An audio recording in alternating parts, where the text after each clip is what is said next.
Hello everyone, welcome to Master Cherry Mom YouTube channel. So I hope you all are doing absolutely fine. And आज का जो हमारा जो video है वो है ऐसे कौन से सिम्टम्स होते हैं जिनसे हमें पता चलता है कि बेबी जो है अब उसका हेड जो है सर जो है वो नीचे की तरफ आ गया है ना। बेबी हेड डाउन पोजीशन की क्या सिम्टम्स होती हैं। तो वीडियो को स्टार्ट करने से पहले चैनल को सब्सक्राइब कीजिए, वीडियोस को लाइक करिए एंड शेयर करिए। आप जितना लाइक करेंगे फिर उससे मुझे भी ये होगा कि हाँ, मुझे और अच्छे से और वीडियोस बनानी चाहिए, अपना एक्सपीरियंस जो भी मेरा है, जो इतना मुझे नॉलेज है वो मैं आपके साथ शेयर कर सकूं।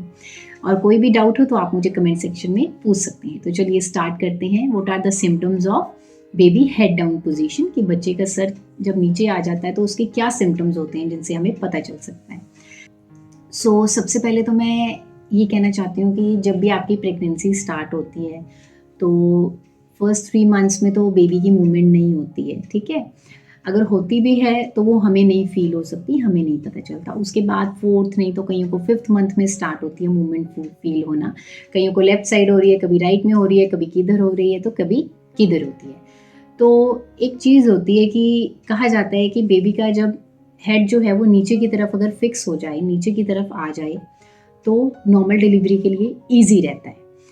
तो ये जो बेबी का हेड होता है ना, सर जो होता है, ये नीचे की तरफ जो होता है 34 वीक से लेके कभी भी उसके बाद नीचे आ सकता है, ठीक है। मतलब 8th मंथ के आप मिड में कह लीजिए या फिर 8th मंथ के एंड में कह लीजिए या फिर 9th मंथ की स्टार्टिंग में कह लीजिए, बच्चे का सर नीचे की तरफ आ जाता है और मैक्सिमम केसेस में आ ही जाता है, प्रोवाइडेड कोई और इश्यूज ना हो, मेडिकल इश्यूज, ठीक है। तो बेबी का सर तब नीचे आ जाता है आपके पेल्विस एरिया में और वहाँ पे वो फिक्स हो जाता है बच्चे का सर। और इस पोजीशन को जब बच्चे का सर नीचे आता है तो उसको हम सेफेलिक पोजीशन कहते हैं, ठीक है, जहाँ पे बच्चे का सर नीचे फिक्स होता है और उसका जो फेस होता है वो अपनी माँ की चेस्ट की तरफ हो जाता है, ठीक है। और उसकी बैक साइड जो है वो बाहर की तरफ, मतलब आउटर साइड की तरफ विजिबल होती है। तो इसको हम सेफेलिक पोजीशन कहते हैं। अब इनके सिम्टम्स क्या हैं? देखो, सबसे पहले तो अल्ट्रासाउंड से तो पता चल ही जाता है, लेकिन अगर अल्ट्रासाउंड नहीं हुआ है, आपका थोड़ा बाद में होना है, तो उसके क्या सिम्टम्स होते हैं। तो सबसे पहला जो सिम्टम होता है ना, वो होता है कि आपको ब्रीथलेसनेस की फीलिंग नहीं आएगी। पहले क्या होता है, स्टार्टिंग के इनिशियल डेज में जब आप वेट पुट ऑन कर रहे होते हैं, जो आपको उस टाइम पे सांस में भारी आता है, सांस से ना प्रॉब्लम हो रही होती है ब्रीथ करने में। लेकिन आप देखिएगा, जैसे ही आपके बच्चा जो है वो नीचे की तरफ उसका हेड होगा तो आपको ब्रीथ करने में प्रॉब्लम नहीं होगी। आपको ऐसा नहीं लगेगा कि आपको सांस भारी आ रहा है या फिर कम आ रहा है, नहीं, आपको ब्रीथलेसनेस की प्रॉब्लम नहीं होगी और ये आप खुद भी फील कर लेंगे। और उसके बाद नेक्स्ट जो आता है वो होता है कि जो आपका प्रेशर होता है ना, प्रेशर और एक जो पेन फील होता है वो पेल्विक एरिया में होता है, मतलब नीचे के एरिया में होता है, वेजाइनल साइड में, वहाँ पे प्रेशर ज़्यादा फील होने लग पड़ता है। क्यों?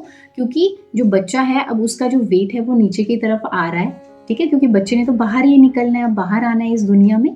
तो आपको जब उसका हेड नीचे आएगा तो आपको आपके पेल्विक एरिया में प्रेशर फील होगा कि कुछ है जो अंदर से दबाव बना रहा है, ठीक है, और पेन भी कभी कभी आपको फील हो सकता है। उसके बाद जो नेक्स्ट जो चीज़ थी जो मैंने फील की थी और बहुत इंपॉर्टेंट चीज़ थी, ये मुझे जेन्युइनली फील हो गई थी। मुझे पता नहीं था कि ऐसा भी होता है कि बच्चे का सर नीचे आ गया तो इसलिए ये हुआ, नहीं। पहले ना मेरा पेट ऊपर की तरफ था, एकदम सीधा, लेकिन जब 8th मंथ का एंड आया ना तो मैंने फील किया कि मेरा स्टमक जो है वो नीचे की तरफ हो गया। तो मैंने अपने घर पे भी शेयर किया, मैंने अपने हस्बैंड के साथ, अपने पार्टनर के साथ, कि मुझे ना ऐसा लगता है कि जो मेरा पेट है ना वो नीचे की तरफ चल गया रैदर दैन कि वो ऊपर की तरफ नहीं रहा है। तो फिर वो कहते कि नहीं कनिका, ऐसे ही फील हो रहा होगा, बट नहीं, ये होता है, आपका जो स्टमक होगा वो नीचे की तरफ हो जाएगा क्योंकि बेबी की पोजीशन चेंज हो चुकी होती है उस टाइम पे, ठीक है। तो ये भी एक बहुत इंपॉर्टेंट सिम्टम होता है जिससे हमें पता चल जाता है कि हाँ। अच्छा, उसके बाद जो नेक्स्ट आता है वो होता है कि आपको यूरिन बार बार आएगा, फ्रीक्वेंट यूरिनेशन होगा आपको, ठीक है, क्योंकि जो प्रेशर है वो ब्लैडर पे आ जाता है, पेल्विक एरिया में आ गया है, तो आपको बार बार यूरिन का अर्ग होगा कि हाँ, मुझे टॉयलेट जाना है, हर 1-1.5 घंटे में या फिर 2 घंटे में आपको वॉशरूम जाना ही पड़ेगा, ठीक है। तो ये भी एक सिम्टम होता है। Then comes the next one. वो मैंने बहुत नोटिस किया था कि पहले मेरे को जो बेबी मूवमेंट्स जो फील होती थी वो लेफ्ट साइड पे नीचे की तरफ फील होती थी, लेकिन जब 8th मंथ तक सब कुछ ठीक था, लेकिन 9th मंथ में मैंने फील किया कि अब मेरी मूवमेंट्स लेफ्ट साइड में ना होके अब वो ऊपर की एब्डोमेन में ऊपर की तरफ हो रही है, चेस्ट की साइड में मेरे को फील होता था। तो मैं सोचती थी कि पहले तो ये लेफ्ट साइड पे होता था, अब ये ऊपर हो रहा है, मूवमेंट्स ज़्यादा फील होती हैं।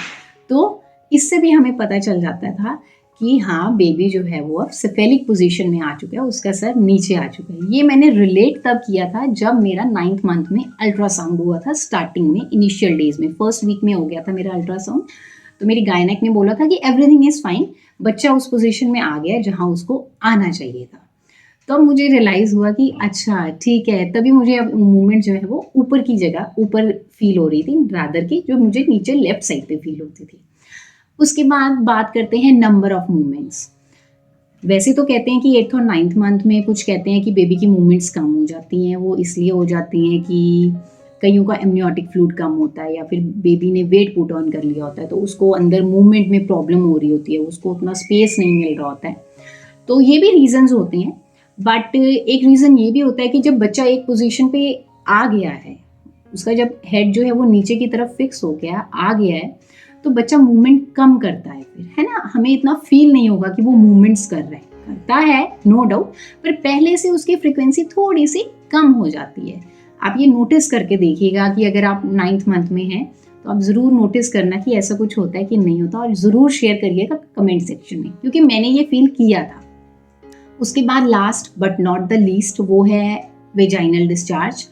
तो जब आपका डिलीवरी टाइम पास आना होता है, या फिर आप कह लीजिए कि बेबी का जब सेफेलिक पोजीशन में आ चुका होता है, तो एक तो वाइट डिस्चार्ज होता है, ठीक है, हल्का हल्का वाइट डिस्चार्ज भी हो सकता है, कर्डलिश भी हो सकता है। कर्डलिश मतलब दही की तरह आप कह सकते हैं कि वैसा भी हो सकता है, म्यूकस काइंड ऑफ, एंड वो पिंकिश डिस्चार्ज भी हो सकता है, and that is perfectly fine, वो सब नॉर्मल है।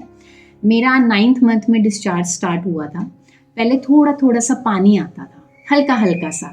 तो मुझे होता था कि ये हल्का हल्का सा पानी क्यों आ रहा है। पहले 8 मंथ्स में तो मुझे कोई प्रॉब्लम नहीं हुई ऐसी, बट फिर उसके बाद मेरी जब गायनेक ने मुझे बताया कि एक्चुअली बेबी अब नीचे हो चुका है, तो कोई प्रॉब्लम नहीं, कोई इचिंग तो नहीं हो रही है आपको, कुछ अनकंफर्टेबल तो नहीं, पेन एक्सेस में तो, मैंने कहा नहीं ऐसा कुछ नहीं, क्योंकि उनको ये डाउट हो रहा था कहीं इन्फेक्शन ना हो गया हो, कोई यूरिन इन्फेक्शन ना हो, या फिर कोई वेजाइनल इन्फेक्शन ना हो गया हो। तो लेकिन मुझे ऐसी प्रॉब्लम कोई नहीं थी। तो वो कहते कोई प्रॉब्लम नहीं है, हाँ अगर पानी एक्सेस में आ रहा है तब आपने आना है कि समटाइम्स वाटर ब्रेक हो जाता है, मतलब एमनियोटिक फ्लूइड जो होता है वो बाहर आ जाता है, तो आपने तब आना है, लेकिन वो आपको साफ पता चल जाएगा कि हाँ ये ब्रेक वाटर हुआ है कि नहीं हुआ है। तो मुझे वाटर आता था, पानी आता था, लेकिन वो हल्का हल्का आता था, इतना ज़्यादा नहीं आता था। हाँ, जब मेरी डिलीवरी होने वाली थी उससे पहले मुझे वाइट वाइट कर्लिश आना स्टार्ट हो गया था। कोई आप कह लीजिए 5 to 6 डेज़ पहले मुझे थोड़ा थोड़ा कर्लिश आ रहा था, और जिस दिन मेरी डिलीवरी होनी थी उस दिन मुझे एकदम, मतलब आप कह लीजिए कि काइंड ऑफ, मतलब इतना, मतलब मुझे वाइट एकदम, मतलब एकदम म्यूकस काइंड ऑफ, मतलब कर्डली डिस्चार्ज हो गया था उस दिन मुझे। सो ये भी एक सिम्टम है सेफेलिक पोजीशन का, जिससे हमें पता चल सकता है। एंड ये बहुत अच्छी पोजीशन होती है, इससे नॉर्मल डिलीवरी में बहुत अच्छे चांसेस हो जाते हैं, है ना? क्योंकि अगर बेबी, अगर हेड नीचे ना आए बेबी का, तो एक वो होता है कि हाँ भाई डिलीवरी नॉर्मल हो पाएगी कि नहीं हो पाएगी। तो ये बहुत अच्छा एक सिम्टम है और एक अच्छी बात है कि हाँ आपकी नॉर्मल डिलीवरी हो सकती है फर्दर।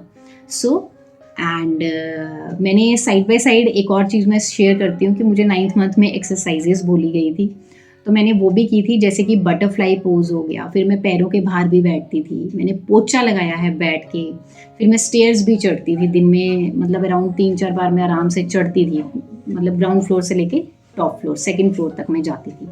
सो आई होप ये चीज़ें आपके लिए हेल्प करेंगी, एंड आपको ये वीडियो अच्छी लगी होगी। जाने से पहले चैनल को सब्सक्राइब कीजिए, वीडियोस को लाइक करिए एंड शेयर करिए। कोई भी डाउट हो तो आप मुझे कमेंट सेक्शन में पूछ सकते हैं। Till then take care, thank you and bye bye.